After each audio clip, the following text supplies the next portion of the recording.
Hello my dear scholars, आज हम बात करेंगे कि टेक्नोलॉजी लीडरशिप क्या होती है और इसके एडवांटेज और डिसएडवांटेज क्या क्या हैं। Now come to the point. Industry leader are those companies which maintain their competitive positions through early development and application of new technologies. उसके बेसिस पे ये अपनी कंपनीज जो होती हैं इनको अपनी मेंटेन रखती हैं कम्पिटिटिव एनवायरनमेंट में।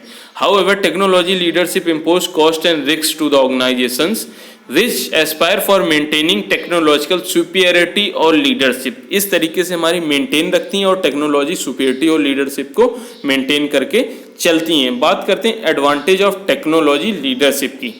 तो फर्स्ट मूवर एडवांटेज, यानी हम किस तरीके से अपने प्रोडक्ट को, अपनी कंपनी को मूव करा रहे हैं, यानी अपनी कंपनी किस पोजीशंस में है, हम उसको किस तरीके से लाई कराएंगे। हमारे पास डिफरेंट गोल्स और स्ट्रेटजीज क्या क्या होंगी।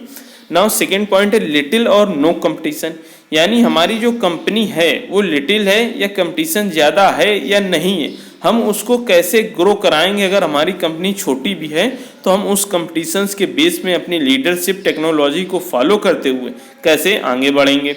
ग्रेटर इफ़िशियंसी, यानी हमारे पास जो एफिशिएंसी है वो बहुत ज़्यादा होनी चाहिए अगर हमें अपने मार्केट में अपने प्रोडक्ट को किसी भी टेक्नोलॉजी के साथ में on the basis of leadership के साथ अगर ग्रो कराना है, मेंटेन रखना है और अपनी टेक्नोलॉजी को इम्पोज करते हुए सुपीरियरिटी में लाना है, तो वहाँ पर एफिशिएंसी को ध्यान में रखना होगा। बात करेंगे हायर प्रॉफिट मार्जिन, यानी हमारा प्रॉफिट मार्जिन हायर कब होगा, जब हम इन सभी चीज़ों को फॉलो करेंगे। First mover, no competition, greater efficiency. तो जो हमारा प्रॉफिट मार्केट होगा वो ऑलरेडी इंक्रीज करेगा, जब इंक्रीज करेगा तो मार्केट ग्रोथ इंक्रीज होगी, ग्रोथ होगी तो रेवेन्यू इंक्रीज होगा, रेवेन्यू इंक्रीज होगा तो कंपनी की ब्रांड इमेज इंक्रीज होगी, ब्रांड इमेज इंक्रीज होगी तो हमारे customers, number of valuable customers, हम उनसे सेटिस्फाई होते जाएंगे और हमारा प्रोडक्ट इंक्रीज होता जाएगा।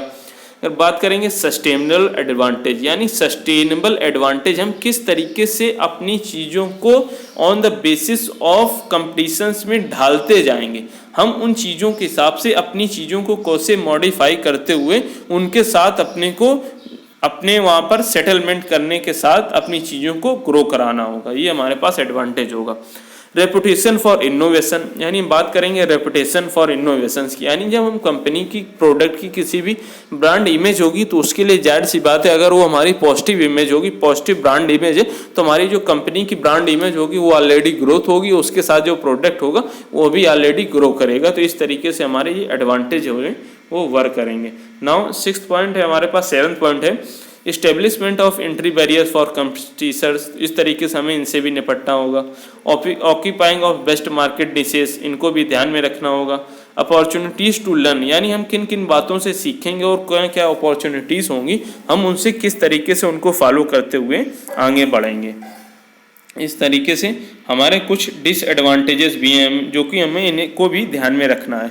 तो डिसएडवांटेज क्या क्या है। ग्रेटर रिस्क, यानी हमें पास रिस्क ज़्यादा है मार्केट में, अगर हम अपने प्रोडक्ट को ला रहे हैं, अपना कोई ब्रांड ला रहे हैं तो रिस्क बहुत है, हमें उससे कैसे निपटना है और क्या क्या नई टेक्नोलॉजी लानी है, हमें ये ध्यान में रखना होगा। कॉस्ट ऑफ टेक्नोलॉजी डेवलपमेंट, यानी हम जो कॉस्ट डेवलप करेंगे टेक्नोलॉजी में वो बहुत ज़्यादा हायर रहती है, तो उस केसेस में हमारा लॉस होने के चांसेस भी रहते हैं अगर हम सही से प्रोसीजर फॉलो नहीं कर पाते हैं, तो वो चीज़ हमें ध्यान में रखनी होगी। Cost of market development and customer education, यानी हमें मार्केट डेवलपमेंट की कॉस्ट को ध्यान में रखते हुए कस्टमर एजुकेशन को भी ध्यान में रखना होता है, तो ये भी हमारे लिए एक डिसएडवांटेज होता है। इंफ्रास्ट्रक्चर कॉस्ट, यानी जो चीज़ें हम अपनी इनेबल कर रहे हैं उसमें कुछ इंफ्रास्ट्रक्चर का भी खर्च आता है, तो उस इंफ्रास्ट्रक्चर से हम कैसे निपटेंगे, हमें इसको भी ध्यान में रखना होगा। Cost of learning and eliminating defects, हमें ये भी ध्यान में रखना होगा कि हम उन चीज़ों से कैसे सीखना है और इन चीज़ों को कैसे एलिमिनेट करना है। अगर हम उन चीज़ों को, जो हमारी निगेटिव बैरियर्स हैं, अगर हम उनको वहाँ से हटाएंगे नहीं तो वो हमारे लिए निगेटिव इफेक्ट डालेंगे अपने मार्केट में, अपने कंपटीशंस में और अपने प्रोडक्ट के साथ में और अपनी कंपनी की ब्रांड इमेज में। तो इस तरीके से हमें इसको भी ध्यान में रखना होगा। Possible cannibalizations of existing product, यानी हम कैसे कैसे उन चीज़ों को कंज्यूमेबल बनाएंगे on the basis of cannibalizations mean the product which things which are used human beings, उस बेस पे हम किस तरीके से वो चीज़ें मार्केट में एग्जिस्ट कराते हुए उन चीज़ों को, प्रोडक्ट को लॉन्च करेंगे। तो ये था हमारा कॉन्सेप्ट टेक्नोलॉजी लीडरशिप का। हमने एडवांटेज और डिसएडवांटेज दोनों चीज़ें पढ़ी। अगर आपको इसी तरीके की नोट्स की भी ज़रूरत है तो आप हमारे कमेंट बॉक्स में कमेंट करिए और हमारे चैनल को जल्दी से सब्सक्राइब करें, बेल आइकन को दबाना बिल्कुल भी ना भूलें, लाइक करें, कमेंट करें, शेयर करें। Thank you very much.